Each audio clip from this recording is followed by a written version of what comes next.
할렐루야. 오늘 예배 가운데 오신 모든 분들 가운데 하나님의 크신 은혜가 충만하기를 원합니다. 저는 기도해 주셔서 2주간의 휴가를 자녀들과 함께 잘 보내고 왔습니다. 멀리 떨어져 있는 자녀들인데 오랜만에 만나서 함께 교제하고 또 식사하고 나누면서 정말 가족 간의 그 사랑을 다시 한번 다짐하는 시간이었는데, 그래도 2주를 수요 여성 예배를 못 왔더니 너무 마음이 허전한 거예요. 그리고 여러분들 정말 보고 싶었습니다. 네, 다시 오니까 너무 좋고요. 정말 아버지 집이 가장 좋구나 라는 생각을 하게 됩니다. 여러분과 함께 예배함이 너무 기쁨이고 행복입니다. 네, 잠깐 말씀 듣기 전에 기도하기를 원하는데요. 먼저는 다음 주에는 이야기가 있는 가을 콘서트가 있습니다. 송정미 CCM 가수이자 교수님이시죠. 오셔서 그분이 작곡한 찬양 그리고 간증이 있고 함께 또 모이는 시간을 가질 텐데, 여러분 지난주에 초대장 받으셨죠? 받으셔서 모바일 초대장도 있고 엽서 초대장도 있으니까 지금도 필요하시면 우리 김명선 사역자님에 가셔서 받으셔서 주변의 분들에게 좀 드리시고, 많은 분들이 오셔서 함께 정말 말씀이 있고 찬양이 있는 그런 풍성한 가을의 예배가 되었으면 좋겠습니다. 위에서 기도해 주시고요.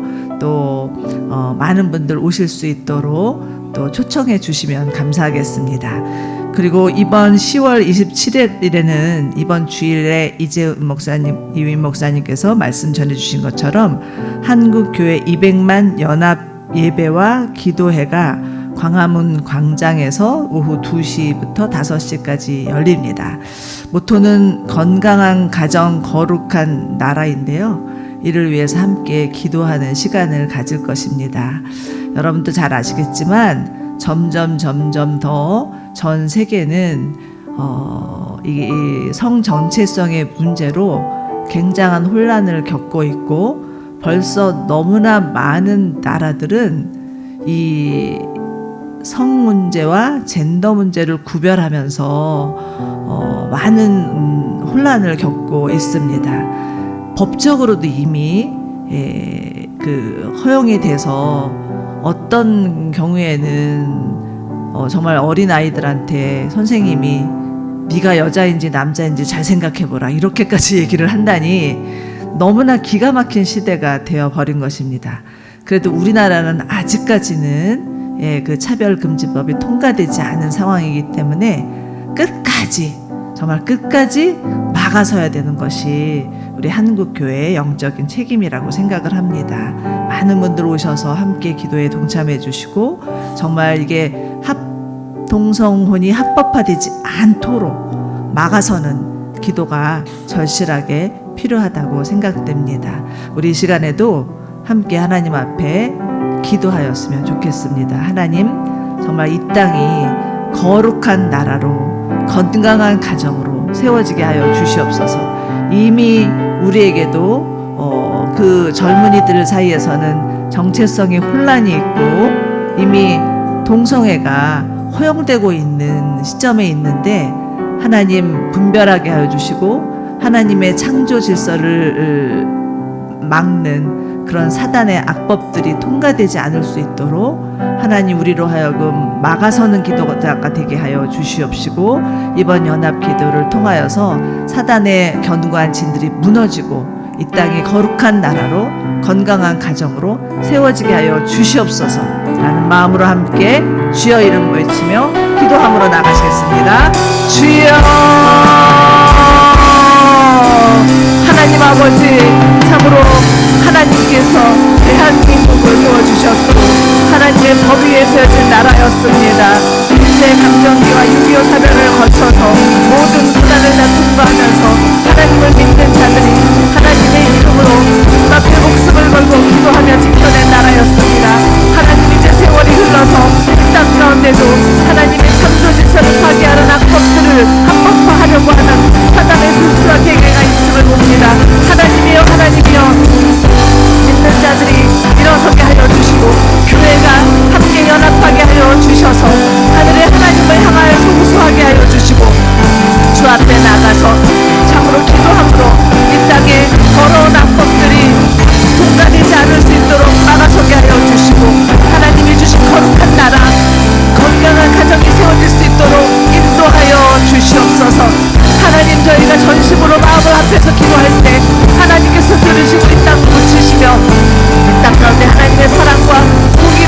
이루어 주실 줄로 믿사옵나이다.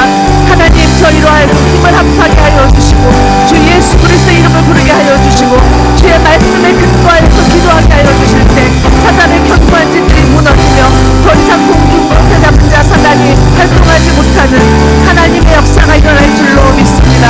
하나님, 이 땅 거룩한 나라가 되게 하여 주시고 건강한 가정이 세계에 이루어지게 하여 주시고 하나님의 창조 질서가 바르게 선포되게 하여 주셔서 남자와 여자가 한 가정을 이루고 부모를 떠나서 건강한 가정을 이루며 그 안에서 지혜롭고 건강한 자녀들이 나올 수 있도록 역사하여 주시옵소서.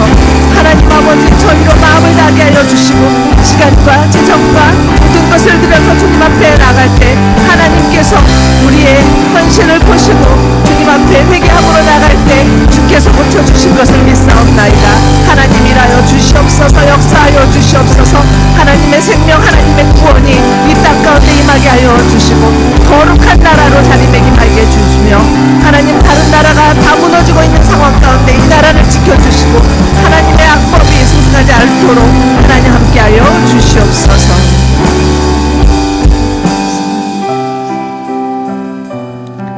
하나님, 저희가 스스로 할 수 없을 때 전능하신 하나님께서 이 땅 가운데 왕으로 자정하시고 통치하여 주셔서 다스려 주시기를 간절히 간구합니다. 10월 27일 모든 교회가 함께 연합하여 하나님 앞에 간구함으로 나아갈 때 하늘문을 열어주시고 놀라운 성령의 역사를 일으켜 주시고 이 땅을 붙들고 있는 사단의 세력들이 무너지게 하여 주시고 견관진이 파해지게 하여 주시고 예수 그리스도의 보혈로 깨끗하게 하여 주시고 정결하게 하여 주셔서 거룩한 나라, 건강한 가정이 세워지게 하여 주시옵시고 무엇보다 교회가 솔선수범하여서 이를 실천하며 주의 말씀 앞에 순종할 수 있도록 이끌어 주시옵소서. 주님께 그 시간을 의탁하며 주 예수 그리스도 이름으로 기도드리옵나이다. 아멘.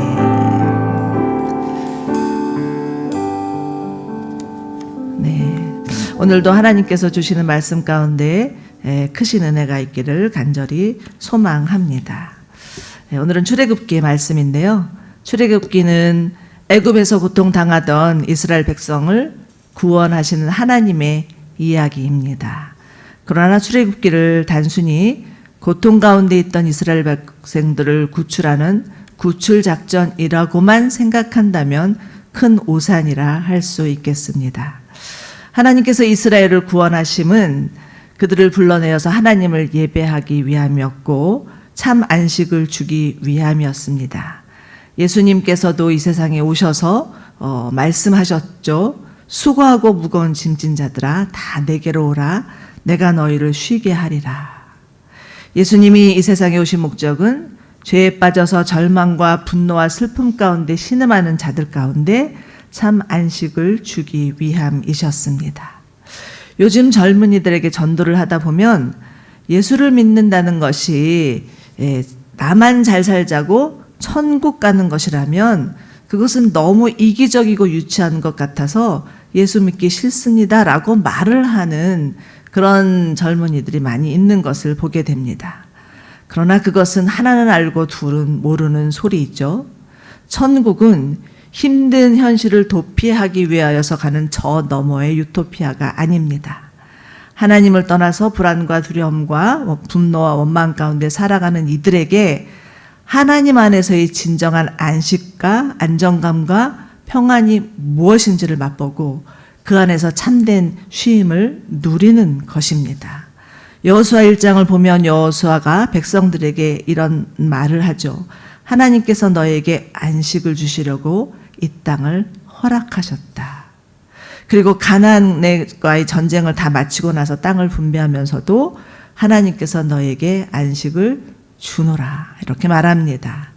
이미 창세기 1장에서도 하나님께서 세상을 다 창조하시고 나서 마지막 7째 날에는 안식하셨음을 보게 됩니다. 하나님께서 세상을 창조하신 후에 7일째에 안식하신 것은 하나님의 궁극적인 목적이 안식이었음을 알 수 있습니다. 그러니 여러분, 천국은 어떤 장소적인 개념이 아닙니다. 이곳의 고통이 너무 힘들어서 이것을 떠나서 어떤 다른 고통도 없고 눈물도 없는 장소로 이동하는 것을 말하는 것은 아니죠.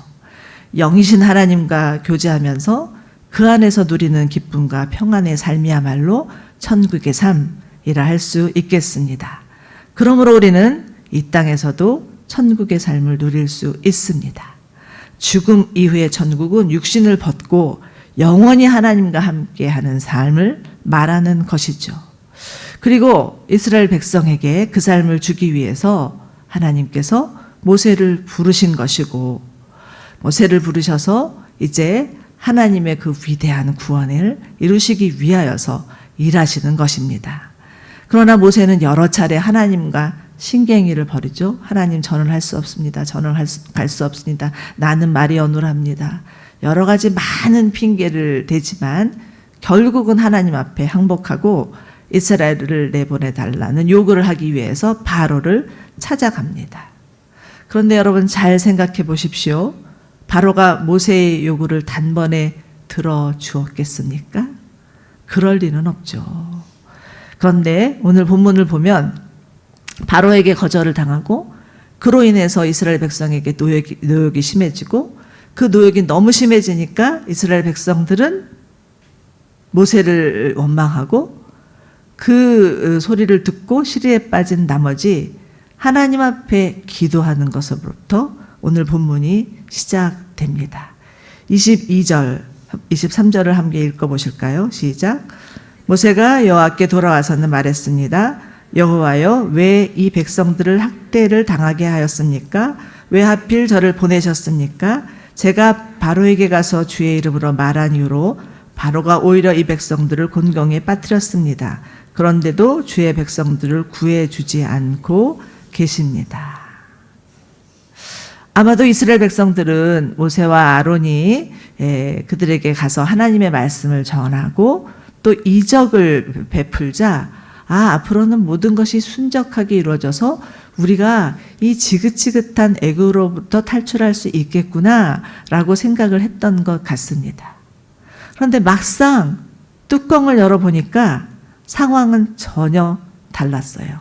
오히려 바로가 그 말을 듣고는 더 자신들에게 그 노역을 가중하면서 그들의 노동력은 점점 더 무거워지고, 그로 인해서 도저히 살 수가 없게 되자 그 모든 원망을 모세에게 돌리고 있습니다. 여러분, 이처럼 하나님의 부르심에 순종하여 가는 길에도 어려움은 있습니다. 생각지도 않은 공격과 방해들이 있는 거죠. 그리고 그 중에서 가장 힘든 것은 외적인 공격보다 내부의 분열일 수 있습니다. 모세를 가장 어렵게 만든 것은 백성들이 자자한 원성이었을 겁니다. 백성들은 모세를 향해서 이렇게 쏘아댑니다. 당신들이 우리로 하여금 바로와 그 신하들이 보기에 냄새나는 존재가 되게 했고 그의 손에 칼을 쥐어줘서 우리를 죽게 만들었으니 여호와께서 당신들을 보시고 심판하기를 원합니다. 이렇게까지 모세를 향해서 말하는 것이었습니다. 그러니 여러분, 모세의 심정을 한번 생각해 보십시오. 모세의 심정이 어떠했겠습니까? 그렇잖아도 이 난국을 어떻게 헤쳐나갈지에 대해서 고민이 많았을 텐데, 한마음이 되어도 시원찮을 판국에 오히려 백성들이 앞장서서 삿대질을 해대니까 정말이지 죽을 지경이었을 것입니다.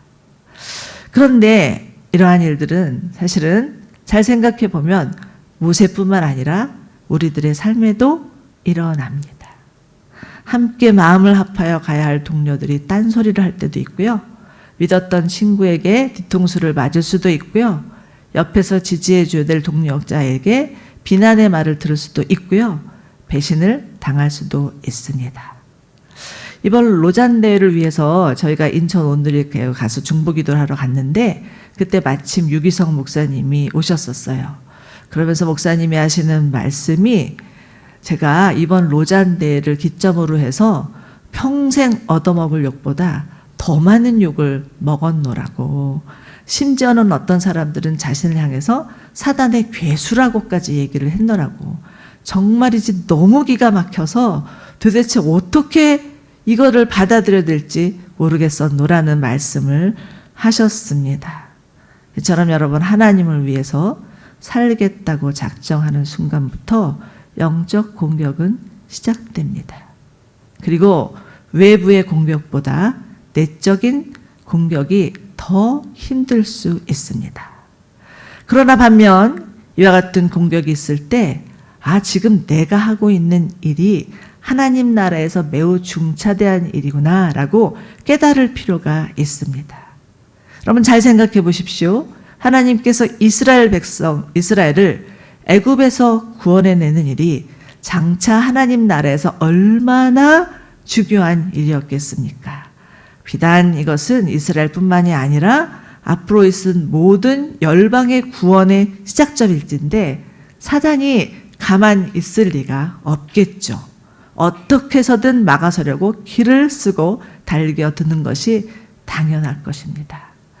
이번 로잔 대회가 얼마나 말도 많고 탈도 많은지 정말 시끄럽기가 짝이 없었습니다. 그런데 시끄러우면 시끄러울수록 이번 로잔 대회는 진짜구나 라는 생각을 하게 되었습니다. 유기성 목사님도 이번 로잔 대회는 장차 오실 예수님, 다시 오실 예수님을 예비하는, 준비하는 길이 되는 전 세계적인 무브먼트가 될 것이라는 말씀을 하셨습니다. 그래서 이처럼 어려움이 있다라는 것을 얘기하셨죠. 여러분, 그런데 이때 중요한 것은 기도입니다. 예수님께서도 말세에 증조에 대해서 말씀하시면서 너희는 정신을 차리고 깨어 기도할 것을 거듭 강조하셨습니다. 공격이 있으면 있을수록 더 마음을 다해서 기도해야 한다는 것이죠. 모세는 하나님 앞에 나아가 자신의 마음을 토로하며 간절히 기도합니다. 이처럼 기도는 하나님 앞에 자신의 마음을 드리는 표현이라고 할 수 있겠죠. 그것이 무엇이 됐든 얼마든지 하나님 앞에 나가 토로할 수 있습니다.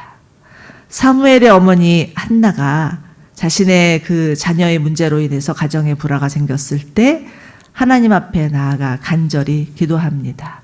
오죽하면 그것을 보고 있던 엘리 제사장이 저 여자가 술 취하는 건 아닌가라는 생각까지 할 정도로 하나님 앞에 가서 정말 마음을 다해서 눈물을 흘리면서 호소하였던 것이죠.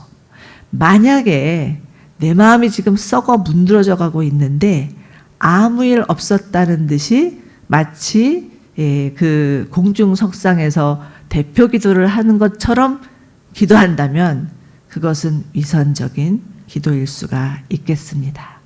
시편 51편에서는 하나님께서 구하시는 제사는 상한 심령이라 이렇게 말씀해 주셨고요. 또 시편 34편에서는 하나님은 마음이 상한 자를 가까이 하시고 중심으로 통회하는 자에게 은혜를 베풀어 주신다고 말씀하셨습니다. 그러니 여러분, 어떠한 상황이든 무슨 감정이든 하나님 앞에 가지고 나가 쏟아내시기 원합니다. 하나님은 절대 성도의 기도를 외면하지 않으십니다. 자, 1절을 보십시오. 그러자 이렇게 시작하고 있습니다. 하나님께서 모세의 기도를 듣자 즉각 응답을 하셨다는 거죠. 바로에게 거절당했습니다. 백성들의 원성이 자자합니다. 너무나 참당한 빈정이었습니다. 어디다 하소연을 할 수 있을까요? 하나님 앞에 나아가 모세는 자신의 마음에 있는 그대로 호소하고 있습니다. 이때 하나님은 모세에게 아무 소리 하지 아니하시고 그를 위로하시고 격려해 주십니다. 사방을 둘러보아도 그 누구 하나 위로해 줄 사람이 없고 아무것도 의지할 수 없을 때 하나님께서 친히 찾아와 주셔서 더 없는 위로와 용기를 주시는 거죠. 그러니 여러분, 어떤 상황에서든지 하나님 앞에 나아가 하나님의 위로를 받는 것, 이것이야말로 우리의 상한 마음을 치유하고 다시금 하나님 앞에 나아갈 수 있는 유일한 길임을 꼭 기억하시기 바랍니다. 사람의 위로는 잠시 잠깐의 위로일 뿐이지 영원하지 않을 수 있습니다. 여러분, 집에 가서 남편에게 말해보세요. 남편이 여러분이 만족할 만한 위로의 말을 해주시던가요? 오히려 그것 때문에 더 불화가 일어날 수도 있었던 경험들이 누구라도 있을 것입니다. 세상의 위로는 자칫하면 세상의 위로를 받고자 하면 죄에 빠질 수도 있습니다. 심지어는 조금 전까지만 해도 나를 위로해 주던 사람이 나를 비난하고 원망할 수도 있고요. 세상의 위로를 구하다가 자칫하면 중독에 빠질 수도 있습니다. 그러나 우리 하나님은 언제나 변함없으시고 늘 우리 가운데 참된 위로를 주시는 위로자이심을 믿으시기 바랍니다. 자, 이제 다시 1절을 보십시오. 하나님께서 모세에게 주시는 응답의 내용입니다. 이제 내가 바로에게 어떻게 할지 보여주도록 하겠다. 내 강한 손으로 인해 그가 어쩔 수 없이 그들을 보내줄 것이다. 내 강한 손으로 인해 그가 어쩔 수 없이 그들을 자기 나라에서 내보내게 될 것입니다. 자, 이 문장을 잘 주목해 보십시오. 이 지금 하나님의 말씀은 세 문장, 세 구절로 되어 있습니다. 첫째, 이제 내가 바로에게 어떻게 할지를 보여주도록 하겠다. 이렇게 말씀하시고요. 둘째, 내 강한 손으로 그가 어쩔 수 없이 너희들을 내보낼 것이다. 그렇게 말씀하시고요. 세 번째, 내 강한 손으로 인해서 그가 어쩔 수 없이 자기 나라에서 내보내 줄 것이다. 이렇게 똑같은 말을 거듭 반복해서 하고 계시는 것입니다. 아니, 도대체 하나님이 한 번 말씀하시면 됐지 왜 세 번이나 반복하시는 것일까요? 그만큼 하나님께서 친히 바로에게 역사하셔서 반드시 이스라엘을 출애굽하게 하실 것이라는 것을 강조하는 것이죠. 그런데 이 구절에서 두 번씩 반복되는 단어가 있습니다. 한번 찾아보세요. 어떤 단어가 두 번을 반복하고 있는지 찾아보시기 바랍니다. 내 강한 손, 어쩔 수 없이. 성경을 가지신 분은 밑줄을 그어보셔도 좋을 것 같습니다. 여러분, 당시 바로는 어떤 존재였습니까? 나는 새도 떨어뜨린다는 이집트의 왕이었습니다. 당대 최고의 강국이었던 이집트를 다스리는 왕이었어요. 바로의 말 한마디면 이스라엘 백성들 모두가 죽임을 당해도 아무 소리도 할 수 없는 때였습니다. 요즘 북한에서는 김정은의 말 한마디면 목숨이 왔다 갔다 한다고 하죠. 그러나 여러분, 아무리 바로의 권력이 막강하고 김정은의 독재가 무시무시하다 해도 하나님의 강한 손 아래 당해낼 재간은 아무도 없습니다. 하나님이 손을 드시면 무엇이든 하루아침에 다 무너질 수 있는 것이죠. 하나님의 손이야말로 이스라엘 백성을 출애굽시킬 수 있는 충분히 강한 손이다라는 것을 보게 됩니다. 당연히 바로는 하나님의 강하신 손 아래서 속수무책으로 이스라엘을 내보낼 수밖에 없게 됩니다. 그러니 여기서 어쩔 수 없이 라는 단어는 하나님만이 온 세상을 다스리시는 역사의 주관자임을 말해줍니다. 요한계시록 3장 7장을 보면 예수님을 다윗의 열쇠를 가지시니 곧 열면 닫을 사람이 없고 닫으면 열 사람이 없는 이라고 말씀하고 있습니다. 무엇입니까? 모든 것이 하나님의 소관에 달려 있다는 거예요. 바로가 아무리 강한 의지를 가지고 막아선다 하더라도 하나님이 행하시는 일을 막아낼 재간은 없다는 거죠.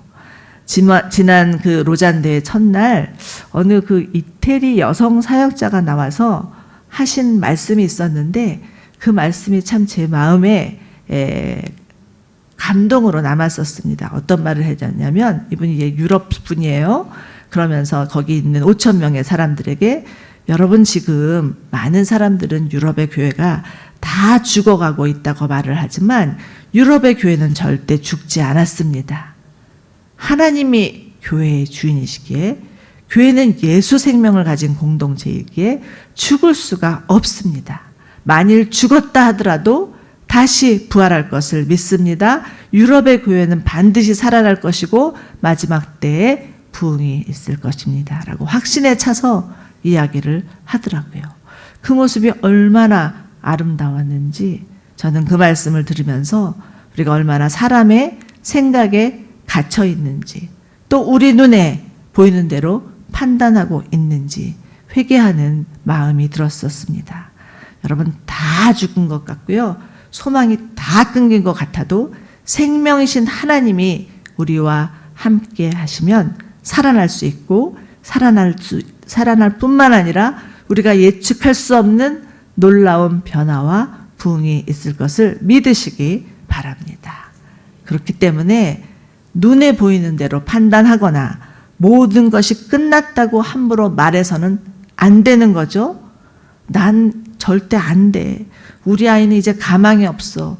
우리 남편 예수 믿는 거 소망 없어. 라고 단정 짓지 말아야 합니다. 끝까지 하나님께서 반드시 회복과 부흥을 주실 것을 믿는 저와 여러분이 되시기를 주님의 이름으로 축원합니다. 자, 그런데 여기서 꼭 하나 정말 잊지 않고 마음에 명심하고 돌아가야 될 것은 하나님의 강하신 손입니다. 여러분, 하나님의 강하신 손, 그 강하신 손이 우리를 붙들고 계심을 믿으십시오. 어떤 권력의 강한 손도 아니에요. 물질의 큰 손도 아니에요. 우리는 뭔가 문제가 터지고 재정적인 문제가 터지면 정말 큰 손인가 같은 사람이 나타나서 쫙 해결해 주시면 좋겠다라고 생각하지만 그렇다고 해서 우리의 문제가 해결되는 것이 아닙니다. 하나님께서 우리 가운데 오셔서 하나님의 강하신 손으로 우리를 이끌어내시면 우리가 그 안에서 구원받고 그 안에서 회복과 치유가 일어나는 것임을 믿으시는 저와 여러분이 되시기를 바랍니다. 자, 2절을 보실까요? 하나님은 모세에게 나는 여호와다 이렇게 선언하십니다. 오늘 본문에서는 나는 여호와다라는 말이 3번을 반복하여 나오고 있습니다. 여러분, 여호와가 무슨 뜻인지 제가 지지난주 설교 때 말씀드렸는데 기억하고 계시나요? 여호와는 지존자입니다. 지존자란 홀로 완전하시어 스스로 계신 분, 즉 하늘과 땅 위에 하나님보다 높으신 분이 존재하지 않는다라는 의미입니다. 그러니 여러분, 이와 같이 든든한 백이 어디에 있겠습니까? 하나님은 우리의 여호와이십니다. 우리 옆에 분에게 이렇게 고백할까요? 하나님은 나의 여호자, 지존자이십니다. 한번 이렇게 고백해 보세요. 하나님은 나의 여호자, 지존자이십니다. 그 하나님이 바로 나의 하나님, 우리의 하나님이십니다.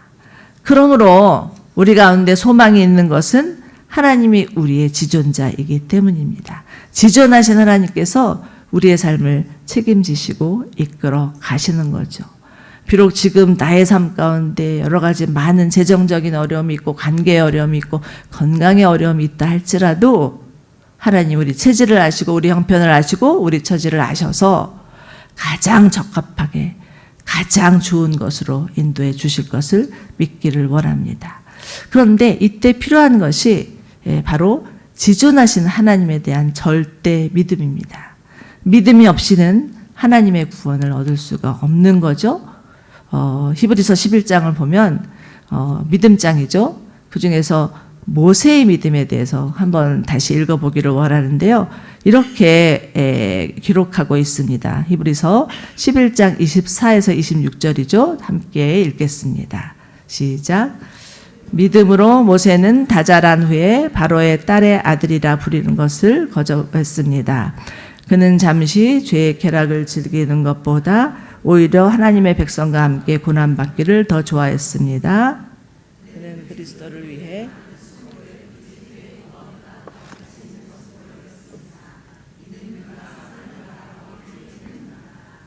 아멘.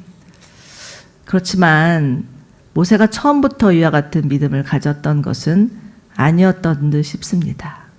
미대한 목장으로 소망 없이 살아가던 모세였습니다. 그런데 그 모세에게 찾아오셔서 하나님께서 자신의 살아계심을 나타내시고 증거하시고 말씀하시고 모세와 대화하시고 과거의 상처를 치유해 주시고 이스라엘을 이끌 수 있는 지도력과 능력을 주셨기에 믿음의 사람으로 우뚝 설 수 있었던 거죠. 그러니까 여러분, 우리 자신의 연약함을 바라보고 실망할 필요가 없습니다. 믿음은 긴 여정입니다. 길게 보셔야 돼요. 지금 당장 안 된다 할지라도 하나님 안에 있으면 점점 우리의 작은 믿음이 큰 믿음으로, 연약한 믿음이 강한 믿음으로 변화되는 것입니다. 내 믿음이 약하다고, 내 자녀의 믿음이 부족하다고 실망하거나 낙심하지 아니하고, 하나님 우리의 믿음을 키워주십시오. 우리의 믿음이 자라날 수 있도록 은혜 부어주십시오. 라고 기도할 수 있는 저희들이 되기를 원합니다. 자, 이제 하나님께서 연이어서 하시는 말씀이 있는데요. 3절입니다. 내가 아브라함과 이삭과 야곱에게 전능한 하나님의 이름을 나타내긴 했지만 내 이름 여호와로는 그들에게 알리지 않았다. 하나님은 이스라엘의 조상들 아브라함과 이삭과 야곱의 이름을 언급하시면서 내가 그들에게 전능하신 하나님으로 나타났었노라고 말씀하십니다. 실제로 하나님은 그들에게 나타나셔서 하나님의 전능하심을 보여주셨죠. 아브라함에게는 100세가 되는 나이에 아들 이삭을 얻게 하셨고요. 또 때마다 순간마다 위기의 상황에서 그를 건져내 주셨습니다. 이삭 또한 마찬가지였죠. 그는 가는 곳마다 불가능한 황무지와 같은 땅에서 물이 솟아나는 기적을 체험하게 하십니다. 또 야곱은 정말 외삼촌 라반의 집에서 형편없이 살았는데도 불구하고 그곳에서 오랜 동안 지나다 보니 12명의 자식을 얻고 다시 고향으로 돌아올 수 있는 은혜를 맛보게 됩니다. 여러분, 이처럼 이들은 그 삶 가운데 그 어떤 세상의 통치자보다도 더 강한 전능하신 하나님을 경험하였습니다. 그런데 이제 이들이 경험할 하나님은 전능하신 하나님을 넘어서 지존하신 하나님, 정말 세상의 불의를 바라보고 하나님을 대적하는 자들을 하여서 심판하신 하나님, 그 하나님을 경험할 때가 되었던 것입니다. 자, 하나님은 이처럼 상황에 따라서 또 각 사람의 또 하나님을 향한 태도에 따라서 각기 다른 모습으로 나타나시는 하나님이시라는 거죠. 그러므로 우리는 하나님을 나는 다 알고 있어 라고 말할 수 없습니다. 내가 만약 하나님을 안다고 자부하는 순간 교만의 늪에 빠질 수 있습니다. 우리는 항시라도 하나님, 저는 하나님을 더 알기를 원합니다. 내가 지금 알았던 하나님보다 더 크신 하나님, 더 무궁무진하신 하나님을 알기를 소망합니다 라는 마음으로 나아가는 것이 우리의 온전한 태도이라고 생각을 합니다. 왜요? 우리가 하나님을 아는 지식에는 한계가 있기 때문입니다. 하나님께서 우리 가운데 찾아오셔서 계시해 주는 만큼 하나님을 알 뿐이지 우리가 하나님을 먼저 알 수는 없습니다. 하나님께서 우리에게 오셔서 우리 눈을 열어주시고 나타내 주시고 말씀해 주셔야만 하나님을 안다라는 것이죠. 그렇기 때문에 우리는 계시하시는 하나님을 알아차릴 수 있도록 계속적으로 우리의 마음을 열고 하나님을 구해야 하는 것이 마땅합니다. 요즘 호세아서 큐티를 보면 하나님께서 이스라엘 백성에게 진노하시는 이유가 나옵니다. 그것은 무엇입니까? 하나님께서 그들과 언약을 맺으시고 말씀도 주시고 더할 수 없는 사랑도 주시고 은혜도 주셨는데 이들 안에 하나님을 향한 열린 마음이 없고 하나님을 향한 갈망이 없었던 거예요. 하나님 대신 세상을 사랑하고 하나님 대신 우상 섬기기에 여념이 없었던 것입니다. 호세아서 6장 3절에서는 하나님이 이스라엘 향해서 이렇게 간절히 호소하고 있어요. 그래, 우리가 여호와를 알자. 여호와를 알기 위해 전심전력을 다하자. 그가 오시는 것은 새벽에 오시는 것보다 분명하다. 그는 마치 비처럼 자기 적시는 봄비처럼 우리에게 오실 것이다. 이렇게 여호와 알기를 간절히 간곡히 호소하고 있습니다.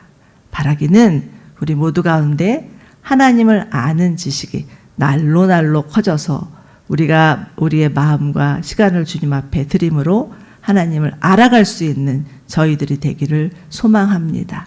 그래서 알면 알수록 더욱 귀한 주님, 정말 내가 30대 알았던 하나님보다 40이 되어 아는 하나님은 더 크신 하나님이고 40보다 50이 되어서 아는 하나님은 더 귀한 주님이심을 고백할 수 있는 저희들이 되기를 소망합니다. 자, 이제 4절과 5절을 보십시오. 또 그들이 이방 사람으로 살던 곳 가나안 땅을 주시려고 그들에게 언약을 세워주셨는데 이제 이집트 사람들 사이에서 종로를 타는 이스라엘 백성들의 신음소리를 듣고 내가 언약을 기억했노라 라고 말씀하십니다. 여러분, 이 말씀은요, 하나님께서 언약을 새까맣게 잊으셨다가 백성들의 신음소리를 듣고 그제서야 갑자기 기억하셨다라는 말이 아닙니다. 오히려 이스라엘에게와 그들이 맺으신 언약을 상기시키시면서 이제는 내가 그 언약을 이룰 때가 되었음을 알려주시는 하나님의 선언이라고 할 수가 있겠죠. 여러분, 하나님은 아무리 세월이 흘러도 자기 백성과 맺으신 언약을 잊어버리시거나 변개하시는 분이 아니십니다. 하나님은 약속의 하나님이심과 동시에 성취의 하나님이시죠. 여러분, 며칠 전 큐티였어요. 호세아 11장 8절에서 이런 말씀을 하십니다. 에브라임이여 내가 어떻게 너를 포기하겠느냐? 이스라엘이여 내가 어떻게 너를 넘겨주겠느냐? 내 마음이 바뀌어서 내 긍휼이 뜨겁게 솟아오른다. 이렇게 말씀하십니다. 이스라엘이 아무리 하나님을 떠나서 우상을 섬기고 하나님을 저버린다고 해도 이스라엘을 향한 하나님의 사랑과 긍휼은 변함없고 오히려 그들을 바라보시는 하나님의 눈길은 하나님의 긍휼이 불같이 타올라서 정말 견딜 수 없노라고 그렇게 말씀하고 계시는 것이죠. 우리를 향한 하나님의 사랑과 긍휼이 얼마나 큰지 이 말씀을 통하여서 알 수 있었던 그런 시간이었던 것 같습니다.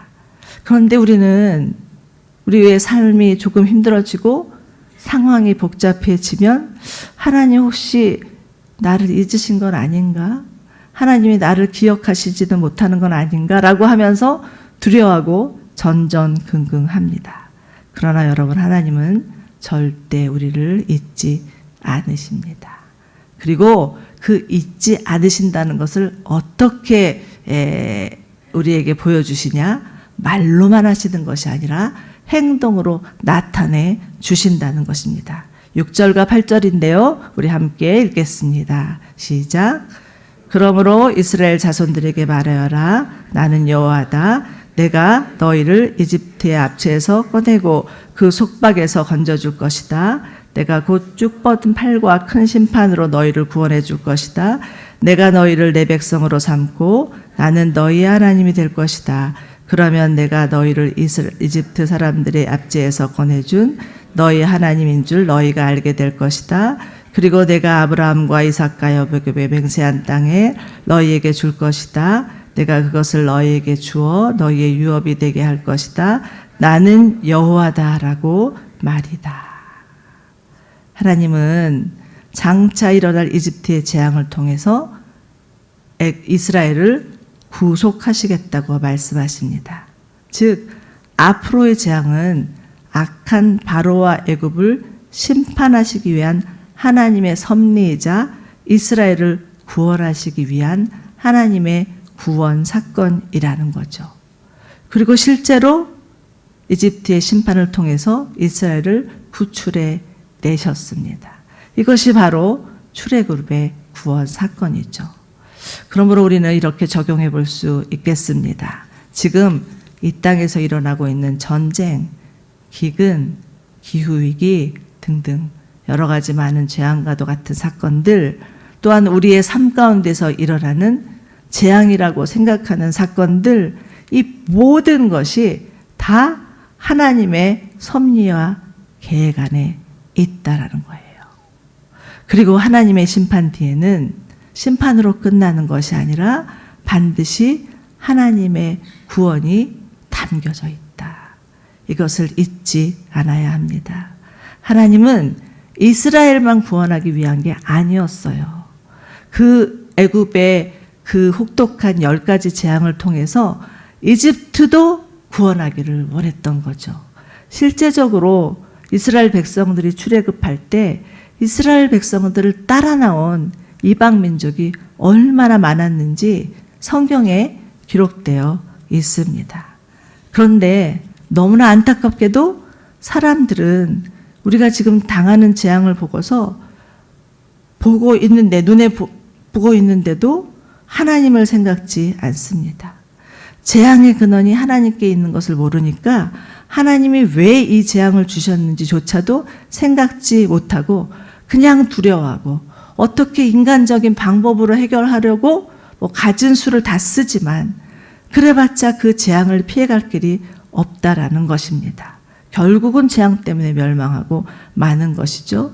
그러나 여러분, 이 땅에서 일어나고 있는 큰 재앙이든 우리 개인의 삶 가운데 일어나는 재앙이든 무심히 지나가거나 또 우연으로 치부하지 않고 하나님 앞에 나아가 기도하고 그 사건을 통해서 우리 자신을 돌아보고 하나님 앞에 회개하고 나아간다면 하나님은 회개한 자를 통해서 하나님의 일을 행하실 것입니다. 하나님은 회개한 자를 기뻐하시고 회개한 자를 사용하시는 하나님이심을 믿으시기 바랍니다. 자, 이제 8절을 보십시오. 하나님은 아브라함과 이삭과 야곱에게 주기로 맹세한 땅으로 인도하고 그 땅을 기업으로 주겠다, 이렇게 말씀하십니다. 그러니 잘 생각해 보십시오. 이스라엘 백성들은 400년 동안이나 땅 한 평 없이 애굽에서 노예로 살던 자들이었습니다. 그런데 이들에게 가나안이라는 그 약속의 땅을 주신다고 하시니 이 얼마나 좋은 일이며 이와 같은 축복이 어디 있겠습니까? 그런데 여러분, 이것은 이스라엘에게만 국한된 일이 아닙니다. 우리에게도 하나님이 말씀하시죠. 정말 예수를 믿는 우리 모두 가운데 하늘의 영원한 기업을 주겠다. 너희에게 내가 줄 영원한 기업이 기다리고 있다. 이렇게 말씀해 주시는 것을 우리는 성경을 통해서 알 수가 있습니다. 여러분, 하나님이 주시는 영원한 기업은요, 이 세상의 딴 한마디하기는 비교할 수가 없습니다. 자, 제가 설교 초두에 정말 구원이란 하나님 안에서 누리는 안식이다라고 말씀을 드렸는데, 하나님께서 우리에게 영원한 기업을 주시고 그 안에 안식할 수 있도록 초대해 주시는 것이 바로 구원의 핵심이라는 것을 다시 한번 말씀드리고 싶습니다. 자, 여러분, 우리에게 아직 가장 좋은 것은 오지 않았습니다. 하나님은 우리를 가장 좋은 것으로, 가장 안전한 것으로, 가장 기쁨이 있는 곳으로 인도하기 위하여서 지금 준비하시고 우리 가운데 예수를 보내주시고 우리 안에 예수와 함께하는 삶을 살게 하시고 그것이 죽음을 넘어서 영원한 하나님 나라로 가게 하시는 하나님의 모든 계획과 여정이 담겨 있음을 믿는 저와 여러분이 되시기를 바랍니다.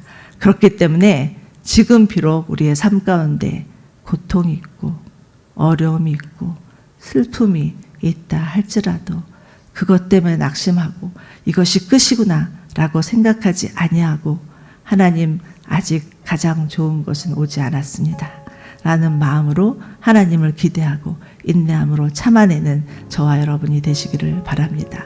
그러할 때 하나님의 구원이, 하나님의 온전한 구원이 우리 가운데 다가오고 정말 우리로 하여금 하나님의 온전한 구원을 누릴 수 있는 축복을 받게 될 것입니다. 아멘.